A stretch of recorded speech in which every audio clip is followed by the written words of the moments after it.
पहली बार में ही जी। सब कुछ, प्री मेंस इंटरव्यू सब? मैं बस लगातार फोन चेक कर रही थी और एकदम से थोड़ी देर बाद फोन चेक किया तो मेरी फ्रेंड का आया हुआ था कि कांग्रेट्स अवधीजा रैंक 43। मैंने थर्ड और फोर्थ अटेम्प्ट में तो कुछ भी डिफरेंट नहीं किया होगा प्रीलिम्स के लिए।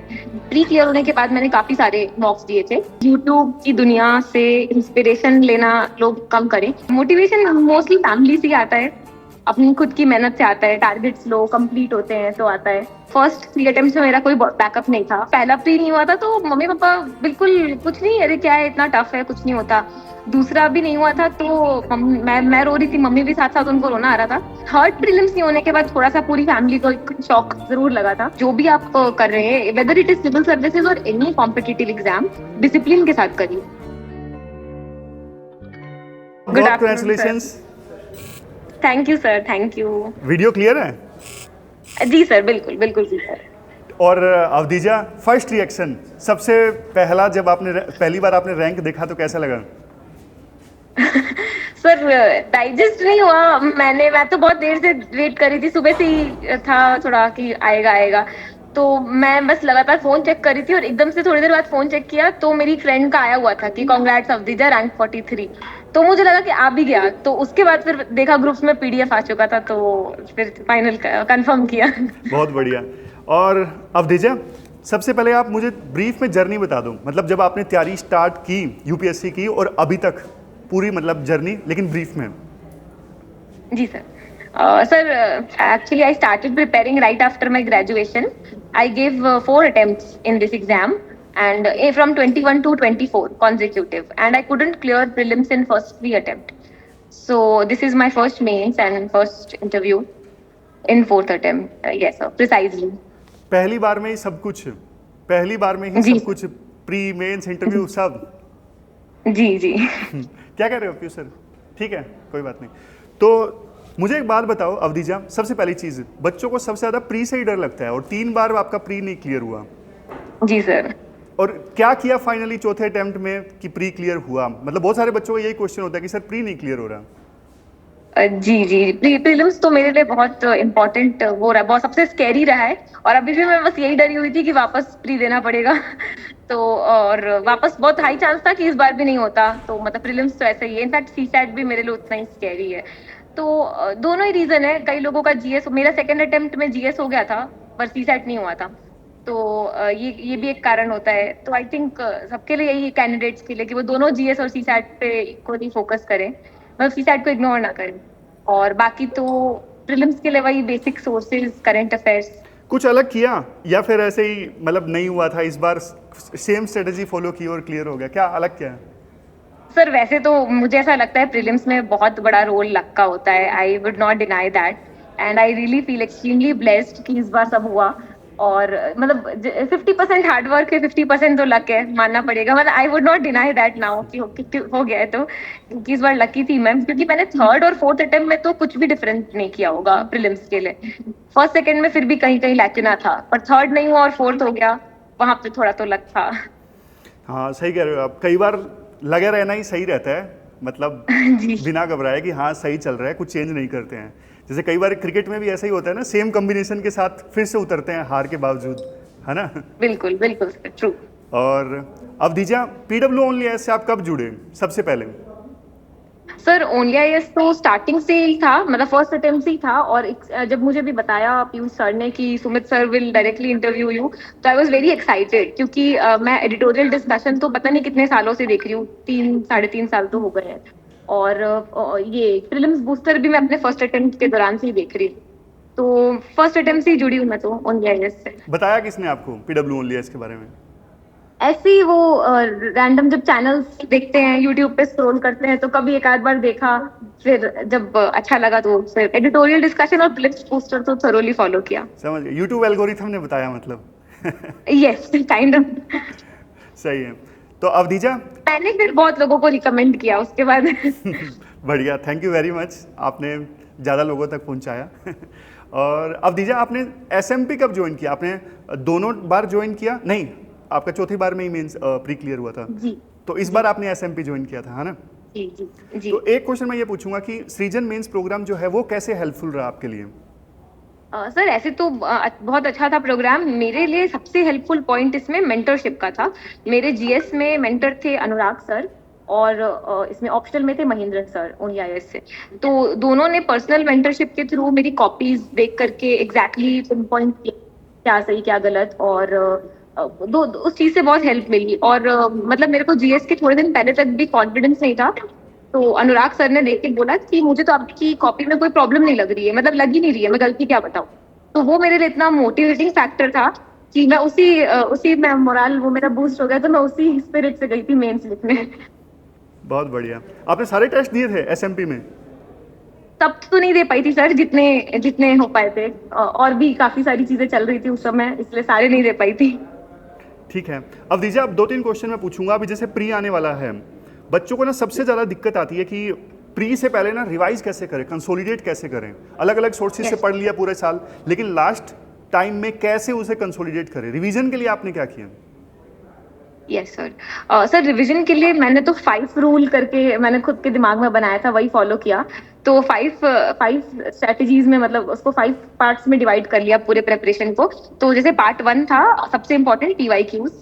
तो पीवाईक्यू 2013 या 14 से स्टार्ट करके 24 तक पेपर्स एकदम प्रिंट आउट करके अपने सामने रख लें सब, और हर दिन 50-50 क्वेश्चंस करें। उसको स्टडी मटेरियल की तरह यूज करें, ना कि टेस्ट की तरह। तो वो बार बार देखेंगे तो पैटर्न समझ में आ जाएगा। तो एक तो वो हो गया। Second is current affairs. Current के लिए कोई भी बहुत सारे कंपाइलेशंस होते हैं, कोई भी एक पढ़ ले। Third would be static, which is very important, more important than current. तो स्टैटिक का रिविजन तो ऐसे ही रहेगा कि आप अपना वीकली और मंथली, अब तो एक ही महीना बचा, तो वीकली टारगेट्स बना लें, और एक दिन में एक सब्जेक्ट लें, 2-3 दिन तक करें, फिर दूसरा लें। मैंने वैसे ही किया था। Fourth pillar would be CSAT, and fifth pillar would be this final mock test. तो मॉक टेस्ट को भी पिंच ऑफ सॉल्ट की तरह ले, बहुत दुखी ना हो कम नंबर आए। मेरे भी बहुत मिक्स आते थे, एक टेस्ट में 130, अगले टेस्ट में 60, तो ऐसे आते थे। तो उससे दुखी नहीं हो, बस मॉक्स देते रहे, थोड़ा नैग हो जाएगा। ये सही बोला आपने। बहुत सारे बच्चों के मेरे पास मैसेज आते हैं, बोलते हैं कि सर मोक में कम मार्क्स आ रहे हैं।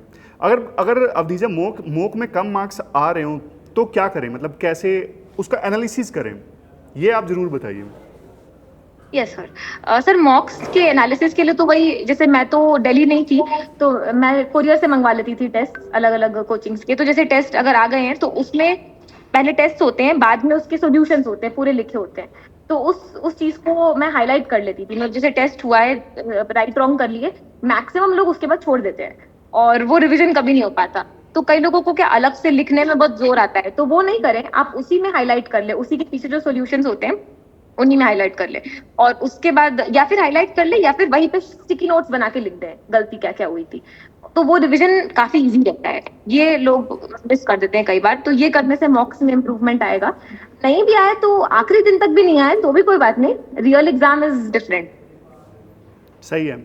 और आंसर राइटिंग के लिए क्या किया आप दीजिए? आंसर राइटिंग से बच्चों को बहुत डर लगता है। जी। जी सर, मेरा ह्यूमैनिटीज बैकग्राउंड था 11th-12th में भी और कॉलेज में भी, तो मुझे इतनी प्रॉब्लम नहीं थी आंसर राइटिंग से। तो मैंने डे 1 से जैसे शुरू करने को कहते हैं, मैंने वैसे तो नहीं किया था, पर प्री क्लियर होने के बाद मैंने काफी सारे मॉक्स दिए थे। और जिसको थोड़ा डर लगता है वो मिनी टेस्ट देके देख ले, कि जैसे हर दिन एक क्वेश्चन करने से अगर नहीं किसी को सूट कर रहा है तो मिनी टेस्ट दे दे, 15 दिन में हाफ पेपर कर लिया, तो वैसे आइडिया लग जाएगा। और उसके बाद फाइनली जब प्री क्लियर होने के बाद फुल टेस्ट लगाए टाइम्ड मैनर में। और उसका आंसर राइटिंग स्ट्रैटेजी तो वही है कि आप अपने फॉर्डर अलग से इकट्ठे करके रखें, नोट्स अलग से बनाएं, सब्जेक्ट वाइज, टॉपिक वाइज, और उसी को फिर इम्प्लीमेंट करते करते ही आएगा। सही है। और आजकल अवधीजा जैसे सबसे बड़ी डिस्ट्रैक्शन बच्चों का यही है, फोकस टाइम बहुत कम हो रहा है, और इतनी सारी एप्लीकेशंस हैं, यूट्यूब पे टाइम वेस्ट इधर उधर का। तो उनसे आपने कैसे निपटा, कैसे आपने मन को कंट्रोल करके फोकस किया, कंसंट्रेट किया? Yes sir. सर इसमें तो मैं बस यही कहना चाहूंगी कि यूट्यूब की दुनिया से इंस्पिरेशन लेना लोग कम करें। मतलब ऐसे टॉपर वीडियोस तो मुझे भी बहुत हेल्प करी हैं, और जो क्लासेस होती हैं जैसे अलग अलग सब्जेक्ट्स की मैराथन क्लासेस, वो सब भी मुझे बहुत हेल्प करी हैं। लेकिन जो मोटिवेशनल वीडियोस करके जो होते हैं, उनसे मोटिवेशन जनरली होता नहीं, वो बहुत मोमेंटरी होता है। और मुझे भी शुरू के 1-2 अटेम्प्ट में बहुत होता था और फैसिनेशन था उससे। पर फिर इट डाइड डाउन जब आपका 3 प्रीलिम्स नहीं होता है and you are 25 stuck nowhere, तो फिर वो अपने आप सब खत्म हो जाता है। तो वही यूट्यूब मोटिवेशन एक लिमिट से ज्यादा, मतलब वो मोटिवेशनल वीडियोस देखने से कुछ नहीं होगा। स्टार्टिंग में मुझे भी बहुत लगता था फर्स्ट अटेम्प्ट के समय, लवासना वीडियोस और ये सब जो आते थे लेकिन फिर धीरे धीरे इट ऑल डाइड डाउन। और फिर मोटिवेशन मोस्टली फैमिली से ही आता है, अपनी खुद की मेहनत से आता है, टारगेट्स लो कंप्लीट होते हैं तो आता है, और फिर पहली बार प्री क्लियर होता है तो आता है, मेंस होता है तो आता है। तो वही फैमिली में इनसाइड मोटिवेशन ढूंढे, क्योंकि वही लॉन्ग लास्टिंग है। नहीं, बिल्कुल सही कह रहे हो। वो motivation, you can do it, yes I can do it, लेकिन अब देखोगे ना गलती कहाँ पे हो रही है, ये तो देखना जरूरी है ना। Exactly, right. और अब दीजिए सबसे इंपॉर्टेंट क्वेश्चन मैं आपसे पूछता हूँ। मान लो अभी देखो सिलेक्शन हो गया, आईएएस आप बन गए हो, सबको पता है, लेकिन एक पल के लिए मान लो अभी आपको फिर से तैयारी स्टार्ट करनी है, तो कौन सी गलतियां आप नहीं करोगे जो आपने पिछले 4 अटेम्प्ट्स में की, आपको पता लग गया यार ये तो टाइम वेस्ट था टोटली, ये मुझे नहीं करना है, इससे नए एस्पायरेंट्स को काफी फायदा होगा। जी सर, प्रीलिम्स में तो मैंने जैसे कहा कि थर्ड और फोर्थ अटेम्प्ट सेम था, तो प्रीलिम्स में तो I actually had nothing more to give to this exam, तो मैं वही फॉलो करती। पर अगर प्री हो जाता तो मेंस में मैं कुछ चीजें और एक्स्ट्रा जरूर कर सकती थी, जैसे टेस्ट थोड़े और लगा सकती थी, थोड़े पॉसिटी ऑफ टाइम की वजह से कम लगा पाई थी, टेस्ट लगा लेती, और जैसे एथिक्स, एसे, इन पे थोड़ा और फॉर्डर मटेरियल पे वर्क कर लेती, तो ये सब चेंजेस कर सकती थी अगर दोबारा देना मिलता तो। चलो ये तो आपने गलतियां बता दी, अब मुझे ये बताओ कि आपने कौन सी ऐसी हैबिट्स डेवलप की, मतलब जो आप बोलना चाहोगे ये मेरी स्ट्रेंथ थी, जिनकी बदौलत मतलब जिन्होंने सिलेक्शन में रोल प्ले किया, मतलब आपको आप एडवाइस देना चाहोगे कि ये जरूर करना, ये मैंने किया था, बहुत फायदा मिला। 3 चीजें, 3 चीजें। Okay sir, first would be, most important would be discipline. जो शेड्यूल बनाए उससे फॉलो करें। अगर थोड़ा बहुत चेंज हो रहा है तो हर दिन अपने आप को आधे 1 घंटे का बफर दें कि कहीं और से टाइम निकाल के उतना कर लेंगे। जो शेड्यूल बनाए, जो सोने का टाइम हो वो, जो उठने का टाइम हो, हर चीज। तो discipline is the key, that is first. Second would be backup. Backup is something less talked about. तो फर्स्ट 3 अटेम्प्ट्स में मेरा कोई बैकअप नहीं था, फिर प्री जब तीसरी बार नहीं हुआ तो मैंने थोड़ा बैकअप प्रिपेयर किया अपना पीसीएस का, और उसके बाद अभी थोड़ा बैकअप के बाद मैंने ये अटेम्प्ट थोड़ा ज्यादा कॉन्फिडेंटली दिया, और इसलिए ये अटेम्प्ट फ्रूटफुली क्लियर भी हो गया। और third would be strong support system. वो भी मेरी एक हैबिट थी कि मैं हर दिन मम्मी पापा से बात करती थी। आई हैव यंगर सिस्टर, मेरी दादी, तो सबके साथ टाइम स्पेंड करती थी, तो उससे मुझे बहुत मोटिवेशन मिलता था। साथ खाना, थोड़ी बहुत अपना पढ़ाई डिस्कस करना, तो उससे रिलीविंग हो जाता है, क्योंकि फ्रेंड सर्कल बहुत हद तक कट ऑफ हो जाता है, specially if you are not in Delhi. तो so that was really helpful. तो पेरेंट्स ने, चलो आपने बोला कि अच्छा पेरेंट्स एक सपोर्ट सिस्टम रहा और उससे मुझे काफ़ी फ़ायदा मिला, और इसके अलावा पेरेंट्स ने कैसे रोल प्ले किया पूरी तैयारी के दौरान? मतलब जैसे 3 बार आपका प्री नहीं हुआ तो उनका क्या रिएक्शन होता था कि बेटा थोड़ा और ट्राई कर लो, कई बार बच्चे ऐसे बोलते हैं। जी जी, उनका तो ऐसा था कि जैसे पहला प्री नहीं हुआ था तो मम्मी पापा बिल्कुल कुछ नहीं, अरे क्या है, इतना टफ है, कुछ नहीं होता। दूसरा भी नहीं हुआ था तो मैं रो रही थी, मम्मी भी साथ साथ, उनको रोना आ रहा था। पर पापा का मुझे अच्छे से याद है, सेकंड में भी यही था, हाँ तो कोई नहीं, अभी तो है 4 अटेम्प्ट्स और है, कुछ नहीं, तीसरे में हो जाएगा। तो सेकंड में भी कुछ नहीं। थर्ड प्रीलिम्स नहीं होने के बाद थोड़ा सा पूरी फैमिली को एक शॉक जरूर लगा था कि यार 3 बार नहीं हो रहा है, लेकिन तब भी दोनों ने यही कहा था कि यही कंटिन्यू करो। मोर सो पापा को तो बहुत ज्यादा मन था कि देते रहो, और भी कुछ अर्निंग का कोई प्रेशर नहीं था। I by God's grace I have an extremely supportive family, तो उस हिसाब से they always had faith on me. बाकी दोनों ने ये भी कहा था कि if you want to explore other options, we are there with you for that also, लेकिन चांस दो, एक चांस और दे दो, साथ साथ कुछ और करते रहो। तो वही मैंने किया, तो ये सपोर्ट था। बहुत सही है, बहुत सही है अवधीजा। और लास्ट में बस एक क्वेश्चन ये पूछना चाहूँगा कि जो फ्यूचर ऑफिसर्स हैं, अभी जो एस्पायरेंट्स तैयारी कर रहे हैं, उनको आप क्या मैसेज देना चाहोगे, क्या बोलना चाहोगे? सर, मैं यही 2 चीज बोलना चाहूंगी, जो मैंने अभी 3 जो आपने चीजें बोली उसमें से 2 चीजें मैं रिपीट करूंगी। पहली तो यही रहेगी कि डिसिप्लिन के साथ करिए, बिल्कुल जो भी आप कर रहे हैं, whether it is civil services और एनी कॉम्पिटिटिव एग्जाम, डिसिप्लिन के साथ करिए। और डिसिप्लिन के बाद बहुत कम चांस है कि क्लियर नहीं होगा। And second would be backup. Backup इसलिए होना चाहिए क्योंकि कोई भी competitive exam is 50% hard work, 50% luck. तो थोड़ा सा एक बैकअप रहता है, भले ही छोटा सा बैकअप। आप ग्रेजुएटेड है तो आप मास्टर्स कर रहे हैं या थोड़ा बहुत किसी और एग्जाम की तैयारी कर रहे हैं, छोटा मोटा बैकअप रहता है तो आप थोड़ा फ्री माइंड से एग्जाम दे पाते हैं। और क्योंकि आपको पता है कि you will have something at the end to fall back on. तो यही दूंगी, थोड़ा सा बैकअप रेडी रखिएगा, और अगर नहीं भी रखना है तो at least start thinking about it after 2 attempts. कई लोगों को लगता है कि बिल्कुल फोकस्ड अटेम्प्ट देना है तो आप 1-2 अटेम्प्ट दीजिए विदाउट बैकअप, पर उसके बाद धीरे से सोचने लगिए आफ्टर मे बी 2 अटेम्प्ट्स। सही है, बहुत बढ़िया मैसेज आपने दिया। लेकिन आप जब आंसर दे रहे थे तो एक और क्वेश्चन मेरे दिमाग में आ गया, इसलिए ये लास्ट होगा।